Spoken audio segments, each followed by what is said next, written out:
ಆತ್ಮೀಯ ಸ್ನೇಹಿತರೆ, ಇಲ್ಲಿ ನಾನು ಹೇಳಲು ಹೊರಟಿರುವಂತಹ ಕತೆ ನಮ್ಮ ಬದುಕಿನಲ್ಲಿರುವ ಎಲ್ಲ ದುಃಖವನ್ನು ದೂರ ಮಾಡಿ ಮನಸ್ಸಿಗೆ ಸಂತೋಷವನ್ನು ನೀಡುವಂತಹ ಕತೆ. ತನ್ನ ಸರಳ ಬೋಧನೆಯಿಂದ ಸಮಾಜದ ಮೌಢ್ಯತೆಯನ್ನು ಕಳೆದು ಹಾಕಿದಂತಹ ಒಬ್ಬ ಮಹಾನ್ ನಾಯಕನ ಕಥೆಯನ್ನು ಬನ್ನಿ ಕೇಳೋಣ. ಶುದ್ಧೋಧನ ಮತ್ತು ಮಾಯಾವತಿಯ ಮಗನಾತ. ನೇಪಾಳದ ಲುಂಬಿನಿಯಲ್ಲಿ ಜನಿಸಿದನಾತ. 7 ದಿನದವನಿರುವಾಗಲೇ ತಾಯಿಯನ್ನು ಕಳೆದುಕೊಂಡಾತ. ಗೌತಮಿಯ ಸಾಕು ಮಗನಾತ. ಅರಮನೆಯ ಸುಖಭೋಗದಲ್ಲಿ ಬೆಳೆದಿದ್ದನಾತ.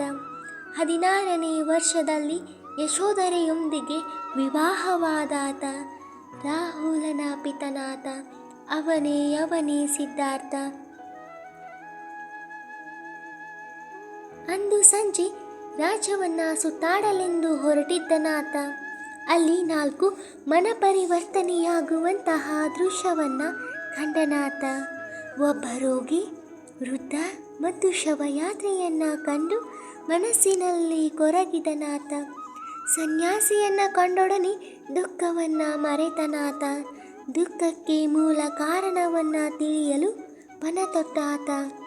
ತನ್ನ ಪ್ರೀತಿಯ ಕುಟುಂಬ ಮತ್ತು ರಾಜವೈಭೋಗವನ್ನು ತೊರೆದನಾತ. ಮಹಾನ್ ಪರಿತ್ಯಾಗವನ್ನು ಹೊಂದಿದನಾತ. ಅವನೇ ಸಿದ್ಧಾರ್ಥ.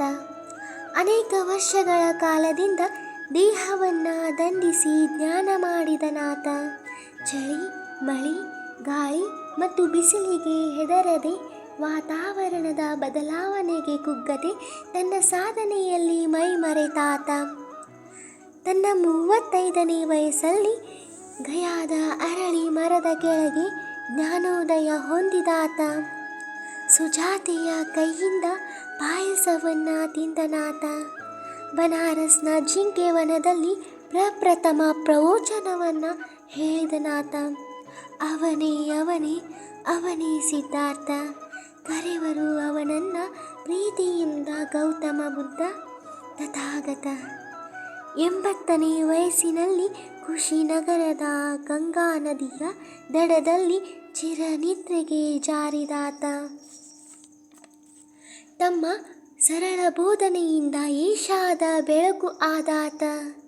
ಸಿದ್ಧಾರ್ಥ ಗೌತಮ ಬುದ್ಧನಾಗಿ ಬದಲಾದಾತ. ಹಿಮಾಲಯದಂತೆ ವಿಶಾಲವಾದ ಕಾಯವನ್ನು ಹೊಂದಿದನಾತ. ಸೂರ್ಯನಂತೆ ಮುಖಕಾಂತಿ ಹೊಂದಿದನಾತ.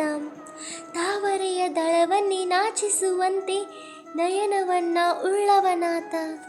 ಚಂದ್ರನಂತೆ ಹಿತವಾದ ಬೋಧನೆಯಿಂದ ಸಮಾಜದಲ್ಲಿರುವ ಜನರ ಮನಸ್ಸಿನ ಮೌಢ್ಯತೆಯನ್ನು ಕಳೆದಾತ. ಸತ್ಯ ಸಂಹಿತೆ, ಅಸ್ಥೇಯ, ಅಹಿಂಸೆ ಮತ್ತು ಬ್ರಹ್ಮಚಾರ್ಯ ಎಂಬಂತಹ 4 ತತ್ವವನ್ನು ಹೇಳಿದನಾತ. 4 ಆರ್ಯ ಸತ್ಯವನ್ನು ಸಾರಿದನಾತ. ಒಳ್ಳೆಯ ಮನಸ್ಸು, ಜ್ಞಾನ, ಆಲೋಚನೆ, ಮಾತು, ಪ್ರಯತ್ನ, ನಡತೆ ಮತ್ತು ನಂಬಿಕೆಗಳೆಂಬ ಅಷ್ಟಾಂಗ ಮಾರ್ಗವನ್ನು ಎಲ್ಲೆಡೆ ಪಸರಿಸಿದನಾತ. ತನ್ನ ಸರಳ ನೀತಿಯಿಂದ ಜನರನ್ನು ಆಕರ್ಷಿಸಿದಾತ. ಸ್ತ್ರೀಯರಿಗೂ ಸಮಾನ ಅವಕಾಶವನ್ನು ನೀಡಿದನಾತ. ಸ್ತ್ರೀ ಪುರುಷರಿಬ್ಬರು ಸಮಾನವೆಂದು ಅಂದೇ ಹೇಳಿದನಾತ. ಪ್ರಾಚೀನ ಕಾಲದ ಗುರುವಾತ.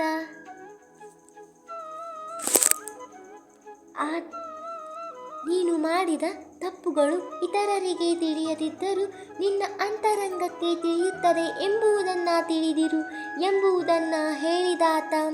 ಗೌತಮ ಬುದ್ಧ. ಅವನೇ ಸಿದ್ಧಾರ್ಥನಾಥ. ನನ್ನ ಮಾತನ್ನು ಆಲಿಸಿದ ನಿಮ್ಮೆಲ್ಲರಿಗೂ ಧನ್ಯವಾದಗಳು.